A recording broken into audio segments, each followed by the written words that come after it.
Hey guys, it's Dani. Welcome to a new episode from our Orchid Care for Beginners series. Today we're talking all about Basal Keikis. What to do if suddenly your Phalaenopsis orchid grows a Basal Keiki. And since you're a beginner most likely watching this video, I'll also briefly go over what is a keiki, why do orchids grow keikis, and of course what to do about it. And before we start, as always, this video is sponsored by rePotme.com, who offers you everything you could possibly need to properly take care of your orchid, from potting mixes to pots, fertilizers, lots of accessories, and everything in between. And not only for orchids, but also for other houseplants as well.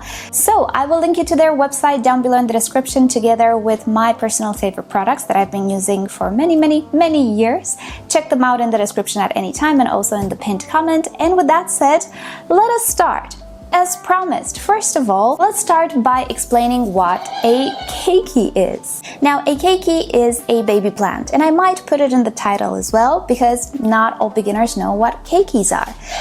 The word comes from Hawaiian actually, and it literally means, to my understanding, child. So a keiki is just a baby plant for a Phalaenopsis orchid.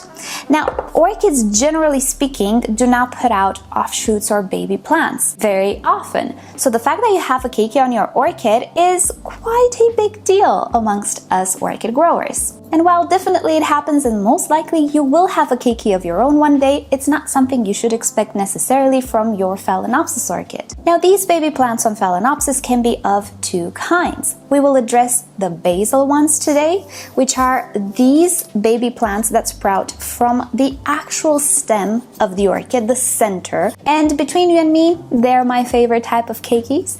But also you can have spike keikis. And by this I mean baby plants that form on the flower spike of a Phalaenopsis orchid. They can sprout at one of these nodes on the flower spike or in the very top of the flower spike. They will not grow from where the buds and flowers arise. So if you had an orchid with flowers and the flowers fell at some point, as they do naturally, don't expect a keiki to grow from where the flower was. But one of the lower nodes and the very top of the spike, which is the growing point, they can actually produce keikis. Now, in that situation, things go a little bit different. I think I have a video on it. I'll link it to it down below. Because generally, since it's up here, a baby plant typically needs to be removed and potted in its own pot just to make our life a little easier in hydrating it and taking care of it. But in the case of basal keikis, things don't need to be removed. We'll get to that, don't worry. But pretty much that is the difference between the two keikis. They are pretty much the same. They're a clone of the original plant. They will look exactly like the original plant. Very rare anomalies where the keikis will look just slightly different, and typically it happens with very complex hybrids, typically the flower shop Phalaenopsis, but it doesn't happen very often. Don't expect it. For all intents and purposes, the keiki should be an identical clone of the mother plant. So why do these keikis form? Well, there are quite a few reasons. First of all, just natural causes. Just like any other plant, a Phalaenopsis orchid, or better said, its ancestors from which the hybrid arise, they want to multiply, and they have a few ways to do so, one of which is through seeds, and one of which, in the case of Phalaenopsis, is through baby plants. So a baby plant can just appear naturally on your orchid without having to do anything about it, and also without the implication that there's something going on with your orchid, something wrong. Now, I'm saying this because one of the other reasons why a basal keiki can form is that the crown of the mother orchid is affected, and I actually have a very showy example to show you. So this is a Phalaenopsis orchid that suffered a little bit of an accident with the leaking AC, and the mother plant, you can see, lost its crown. It suffered from crown rot. I managed to save the orchid. The orchid itself is okay, but the crown, the main growing point of a Phalaenopsis orchid, is very damaged. So what the orchid did was it put out an offshoot. It put out a little baby keiki that took the place of the crown. So while, yes, the Phalaenopsis orchid can just create basal keikis because it feels good, it can also do so because the crown is affected. Sometimes you don't have to necessarily lose the entire crown, like in this example. And actually, The orchids that I'm showing you here, they had some crown damage in the past from some bugs, from some thrips. The crown was not completely destroyed, but it was a little bit damaged. It was enough to trigger a keiki response from the orchid. Now, it's not very visible necessarily on these orchids, but I might show you another one that has clear damage on the crown. So in that instance, the orchid decided to, I guess, play it safe and create another crown in the form of another baby plant. And third of all, genetics perhaps. There are quite a lot of orchid species that have been hybridized by hybridizers to obtain the Phalaenopsis we have today, which have their own little quirks, let's put it like that. Some of them are just more prone to creating these baby plants than others. And the more Phalaenopsis orchids you will have, you will discover that each of them is kind of their own little individual. They have different kind of quirks in many various ways, but also when it comes to keikis, you will see some of these orchids are just more prone to creating keikis. Oh, actually, I do have damage on this one. I'll give you a close-up. There is damage here. Can you see? Yeah, that is thrips damage. So in the case of these orchids, that's what created the keiki. Now, a little side note. Don't go destroying the crown of your Phalaenopsis orchid just to get a keiki. It's not worth it because a keiki is never guaranteed. So I would not encourage you to get any ideas in cutting off the top of your orchid or anything of the sorts. Now, some Phalaenopsis orchids will create one baby plant, which in my experience seems to be like the most common outcome. But there are some that create multiple Basal Keikis. Now, I already filmed the entire video, but I thought about a side note that I think it's worth mentioning, and I didn't mention it up until now. Inducing Basal Keikis using hormones. I personally would strongly advise you as a beginner to not play around with hormones when it comes to your orchid. In my experience, keiki paste only works on the stakes, on the spike keikis. They will encourage the formation of a keiki, and I have a video on it. You can play around with that. It's really fun. Check it down below. But when it comes to the stem, it's really not as easy to get those hormones to a growth point because the leaf is very thick. It's protected by a thick cuticle. Won't go into the details. Bottom line, I personally do not believe that trying to promote these Basal Keikis using plant hormones is a good idea, and you should do it. I personally don't do it, and I cannot advise you to do it as well. If you're expecting it to work, no matter what you see on the internet, my opinion is that it will not give you results when it comes to Basal Keikis. Again, keiki paste works really great on the stakes, but Basal Keikis are very hard to promote unless you pinch off the crown, which I don't suggest you do either. But anyway, that was the little side note I wanted to point out. So at this point, obviously, I think you're wondering what to do with all of them. Well, obviously, one, you can share them with friends and family. Yes, the keikis can be separated, and in the last part of this video, I will show you how to separate them. So you can separate the keikis, keep one for yourself, give another or multiple keikis to your friends, and yes, you will both have identical plants for free, and that is absolutely wonderful. You can also separate them, pot them in two separate pots, and just keep the two separate pots. If you really like that orchid, you want to have more of that orchid, again for free, there you go, you have two orchids all of a sudden.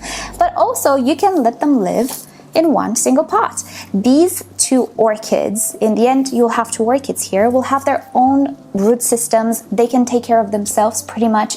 Yes, they are connected, but they will function as individuals. So even if you separate them, they will be fine. But if you keep them in the same pot, as long as they fit, and this one is kind of growing outside of her pot, but if they fit, if you can keep it hydrated, everything is okay. You don't need to separate the keikis. And actually, I have quite a few Phalaenopsis orchids, which I just intend to leave as they are. This one is one of them. Because it actually looks good, I can make it fit in one pot. Bonus, both of these orchids will bloom at the same time. So we will get twice the amount of blooms, and that is absolutely fantastic. So whatever you decide to do, nothing is wrong. You can keep the orchids in the same pot without even separating them. You can separate them and put them in different pots. It's really up to you what you decide to do from now on. There are cases, as you will see with one, in which the two keikis simply don't look good in the same pot, and I would like to just divide them. I don't need two orchids. If they will look pretty, I would keep them, but they don't. So whatever you choose to do is not wrong. You can do whatever you want. But what if you want to separate the keikis for whatever reasons? Well, let's go ahead and separate a Basal Keiki that I don't really like. So here is the orchid that doesn't look so good, does it? Actually, what happened was that I had a mother plant here, which I lost for a reason or another. Probably it was thrips, and it has two keikis that you can see grow opposite to each other, and it just doesn't look so good. And I think I'm gonna give one of the keikis away and keep one for myself. So when is the best time to separate these keikis? Well, first of all, it has nothing to do with seasons. Phalaenopsis orchids actually have continuous growth. However, you should know that the cooler seasons typically are reserved for flowering. And if your orchids are putting out flower spikes, the separation might either pause the flower spike or, in very rare cases, in my opinion, abort the flower spike, or nothing can happen. When it comes to Phalaenopsis, it's really not easy to disturb them all too much if they're very healthy, even if they have flower spikes. But there's also a bit of a risk that the flower spikes might be affected, so if you want to wait with the division, wait until you've had enough of the blooms and it's the warm season, or you just don't care about the blooms anymore. That's the only considerant when it comes to seasons and climate. Second, about new roots. You know that I always tell you with Cattleya orchids that you should wait for new roots. With Phalaenopsis, it doesn't matter. They are, again, very, very sturdy plants. They are not sensitive when it comes to their roots. If you have a very, very healthy orchid that has roots already, you can separate the keikis at any time. You don't have to wait around for growing roots. Possibly your roots will kind of grow all of the time. So no matter when you choose to do this procedure, you will have growing roots because the orchids just grow continuously. However, one thing you should definitely consider is if the keiki has roots. Because when it first sprouts, when you first see the tiny little leaves, the keikis will not have roots. They will appear in time. Typically, when the keiki reaches a considerable size, maybe half the size of the mother plant, you will have roots as well.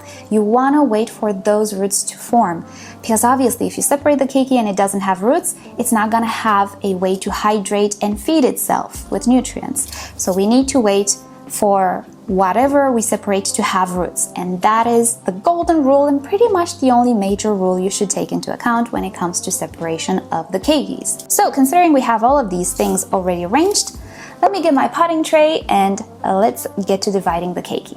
Alrighty, so I got my potting tray. I also have a pair of shears, and you will need something stronger than normal scissors because the stems typically, and especially if they're a little dried, they tend to be pretty tough. I'm using the rePotme shears that they sent a few years ago and I love them. You can use whatever shears you want. Just use something strong because it's not gonna be really easy to go through the stem. I'm also using some gloves because I have some serious skin issues, but you don't have to. And with that said, we are ready. So, look at that. This orchid has a ton of roots. So first and foremost, we are going to unpot the orchid. This is the Sogo Vivian Big Lip. I'll try to insert a photo. She's a beautiful, beautiful orchid. I'm sure somebody will be so happy to have this one. So I'm just gonna press a little bit on the pot, pull up. There we have it. Ooh, we managed to save all of the roots. These roots are already dried. And just to make things a little easier, I'm also going to remove the medium. It's also old. Yeah, it doesn't smell so good. It needs changing as well. So I'm just going to remove all of this medium from the root system.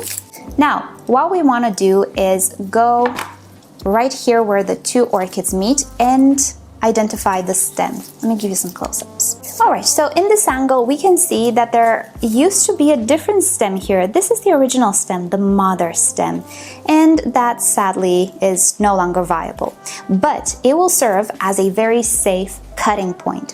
What we don't want to do is cut into any green part, any of this base of the keiki, or this. You can see we have a bit of a dried sheath here. That's a leaf remain.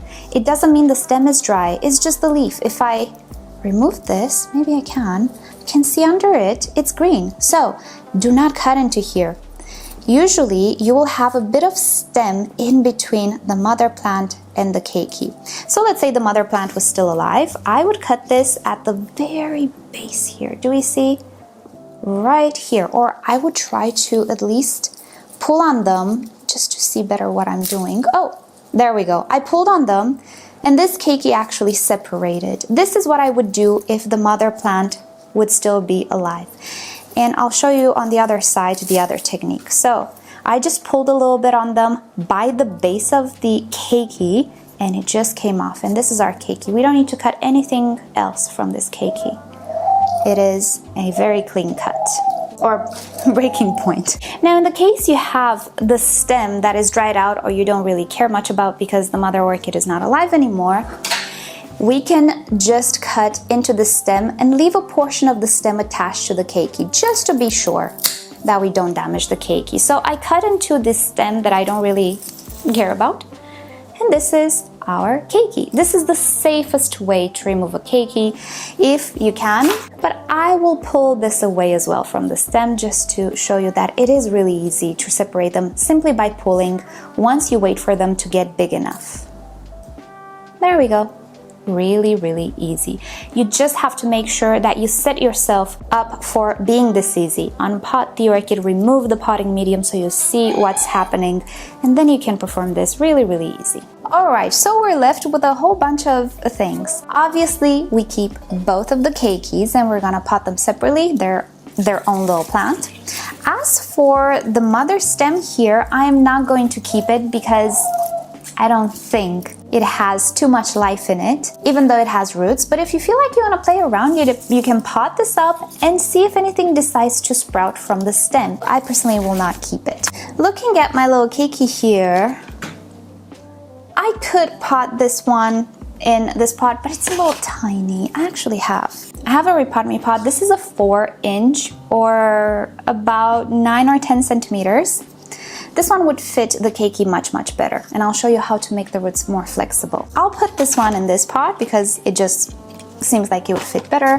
And this one I'll put in the tinier pot. I think you can tell that one of the problems that I have is that the roots, they don't want to go in the pot because they grew outside of the pot. Not to worry. What we can do is soak the roots to make them more flexible. You should know that Phalaenopsis roots, when they're dry, they're extremely brittle and they snap. This one is already snapped. Not to worry, the section that is snapped off will be okay.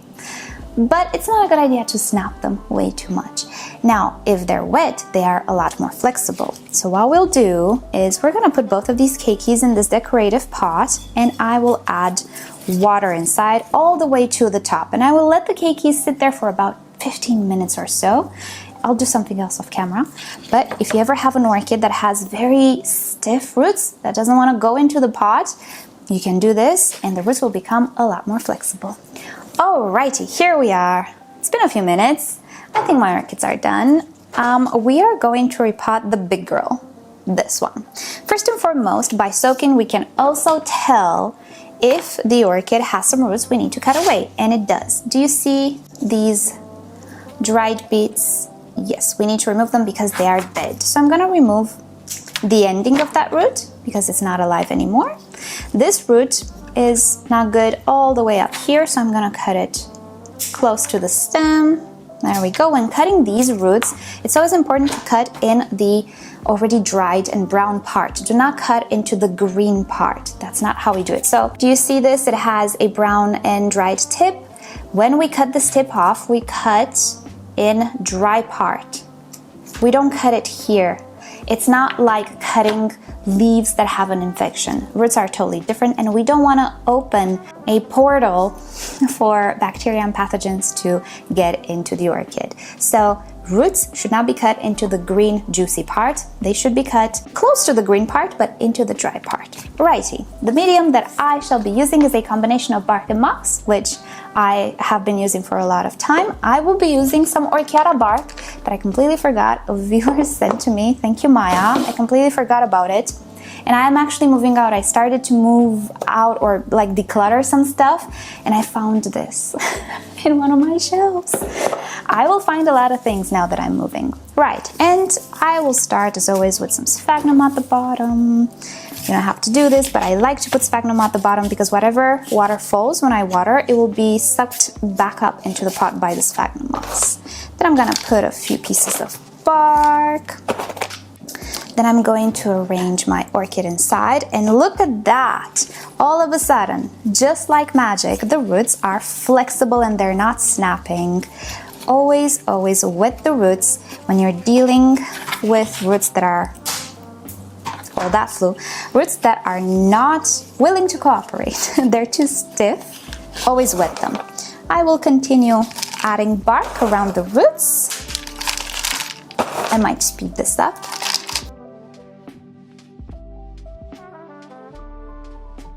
Now the second to last layer, I always make it sphagnum moss because I like to top off all of my pots with bark.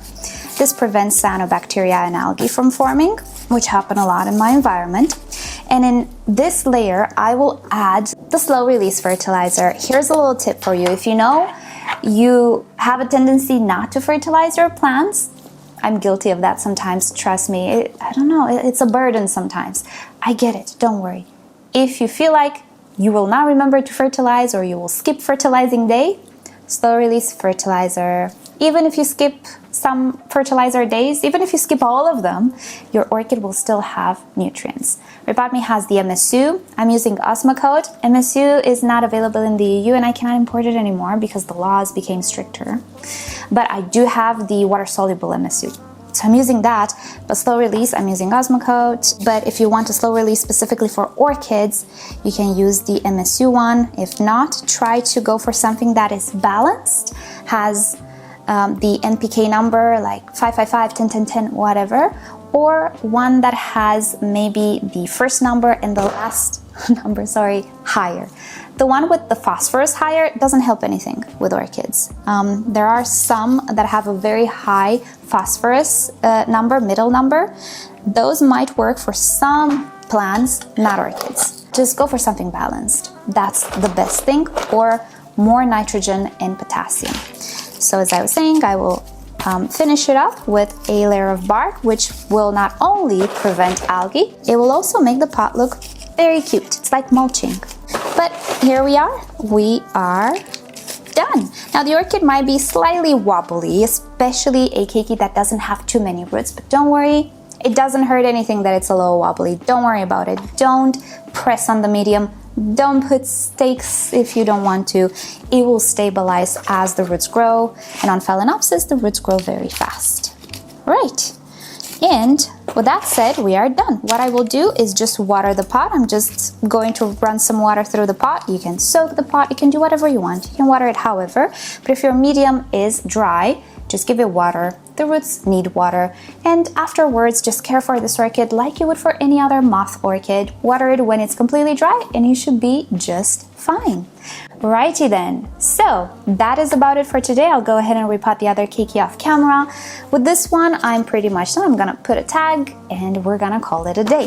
Alrighty, so I hope this video was useful for you. If you've ever wondered how and why these orchids create baby plants, well, now you know. So with that said, thank you so much for watching. I hope this video was useful for you. Thank you rePotme for sponsoring yet another episode of the series. And with that said, I hope you have a great day and I'll see you next time.